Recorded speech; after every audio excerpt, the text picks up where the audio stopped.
Hi everyone, I'm Scott Schneider and this is Stereo Niche. How'd you like that intro music? It's kind of peppy. It was also being played through this 1962 integrated amp from H.H. Scott.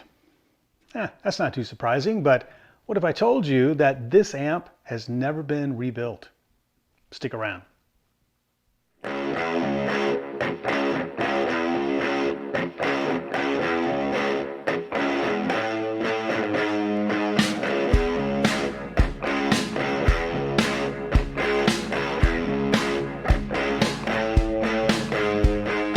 Alright, so vintage versus modern again. I kind of approached this subject a couple months ago with regard to cost comparison. So what was the cost of getting a vintage unit versus the cost of buying new? So while I was continuing to think about that subject, another area of that is longevity and dependability of those units and repair costs. So I thought maybe I would revisit, this whole vintage versus modern subject, but just talk about my experience with the longevity of the units, in particular capacitors. I know that there is a large amount of dialogue, about, getting things recapped and, why you need to do it, how soon, etc. So that was why I wanted to start off with, this unit and sort of do it from the intro because, as I said in the intro, this unit is all original. It's never been recapped. It is from 1962 and it was brought up. It did sit idle. Who knows? I don't know the exact history, but you have to assume that it was sitting idle for a very long time. And so it was brought up on a variac very slowly to give the capacitors time to reform. And it worked just fine, except for one of the power tubes was not working correctly, so it was replaced. But other than doing that and cleaning the pots, that is all that's been done. And it is dead silent, and it just works great. So I think it does show that a lot of the componentry of gear made back then was of very high quality. Now, I want to put a visual together just so we understand, how old is this gear at this point. So this particular unit, or all tube gear, was made from around 1964 and prior. So that means, if we're looking back on a chart here, that means that any of the tube gear that we see from Scott or Fisher or Ico or McIntosh, any of these older units, they are now 60 plus years old. And that's a very long time. I don't think most people would assume anymore that the capacitors, in this case, would still be, viable and fine at this stage of their life.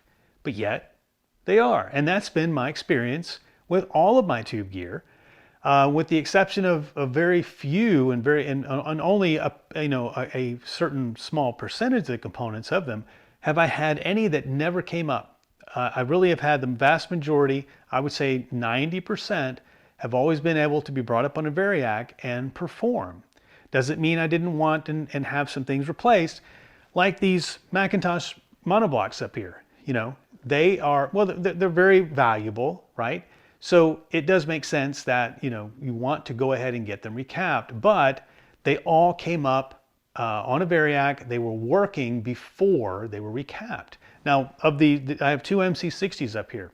One of them is from 1954, the other one is from 1958. So they're pushing 70 years old, and they still came up just fine.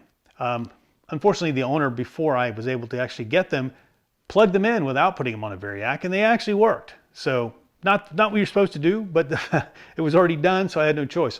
But the fact of the matter is, they had sat idle for a very long time, and they worked just fine. Now, they are recapped and there's nothing to worry about, at least I hope not. But, the point here that I'm trying to make is that there seems to be a little bit of difference in the quality of the components made back in that era versus today. So let's look at, the Silverface era. So gear made in the 1970s. This gear is now 45 to 50 years old. Quite a long time ago. And it which I have more units of it than I have even of tube gear, but it has been extremely stable. The vast majority of units that I own, which I own a very large number of them, majority of them have had hardly no issues. At best, I've had to ensure that the pots are cleaned, and outside of that, very few have had any issues with the caps. But if you were to read into a forum or go to a lot of techs, they would say, oh no, you have to recap it completely. I tend to not think so. I tend to think that for the majority of at least solid state gear, that the caps on them are still, pretty viable, for a good while. Now, I will quantify that a bit in saying, or qualify that a bit in saying that it does depend a little bit, I think, on the usage. This particular unit, this Sensui 9090, I bought it from the original owner who used it up until the day he sold it to me. So it had never sat idle. The caps never had a chance to dry out. It was continual use, and I've continued to use this up until, for the last 12 years, for quite a while annually. So it's never sat idle, and I think that is part of something you should consider. If it's a unit that, you think has been sitting, on a shelf for 20, 25 years, maybe consider that, into your evaluation of, of the health of the system in total. But in general, I still think that the quality of the componentry that was made and used in the gear from the tube era into the early solid state era was of higher quality. So, how did I get there? Why do I think that? Well, it's because of my experience with more modern gear made from, say, from the last 10 to 20 years. I've had more failures with it percentage-wise than I've had of any of my older vintage gear. This one, for example, this is a Odyssey Cartago, made around 2009. So not that old. It should not have any issues. But this particular one is a complete doorstop. It had a catastrophic failure, and everything in it is pretty much blown. So it's not worth getting fixed. It just doesn't have enough value to put that much cost and effort into fixing it. Not the only unit.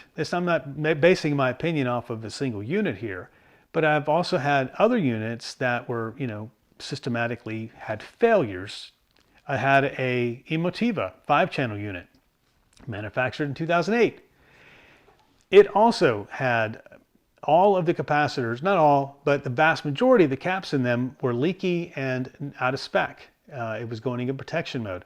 All 5 boards had to be recapped. That unit was much too young to need to be recapped at this point. And I've never had that happen or needed to be done on any of my Silverface era, much less even my older tube gear. Now, again, I'll reiterate, I think you should do it on tube gear. This one will get recapped at some point, but the point is it works, it's on, it still works. It's 60 plus years old. And the vast majority of my units still are working just fine with minimal maintenance and, very minimal issues, like a resistor here or a cap there failing. So just wanted to put this out there. I know that, I can already imagine the kind of comments I'm going to get here, but I just wanted to have a dialogue, let you know my experience with, what the quality of the gear that, was made back then. I don't have a handful of units to compare. I have hundreds of them. And so that's, my background and my experience with all this vintage gear and compared to, more modern gear. So anyway, I thought it was something, worthwhile. I think it lends itself to, ensuring those of you that may want to consider some older gear that, you don't have to be afraid of it. You can go into it, realizing that for the most part, it's quite stable. It's not, delicate. It's not going to just, catch on fire, in front of you or anything. For the most part, it will just work. And if you keep it, get it checked out by a good tech, and see if there's anything in there that does need to be replaced. If you want to do the investment to have them completely recapped, by all means do that, and you'll have some peace of mind. But in my mind, my concern is, will those new caps, will they be around for another 40 years, or will they only last 10 to 15 and you have to have it recapped again? So, just the kind of thing that goes through my mind when I'm thinking about that subject. So, hope it was good dialogue for you, something to think about. Let me know your thoughts. Let me know your experience. You want to keep up? Hit that subscribe button. And as always, thank you guys so much for tuning in.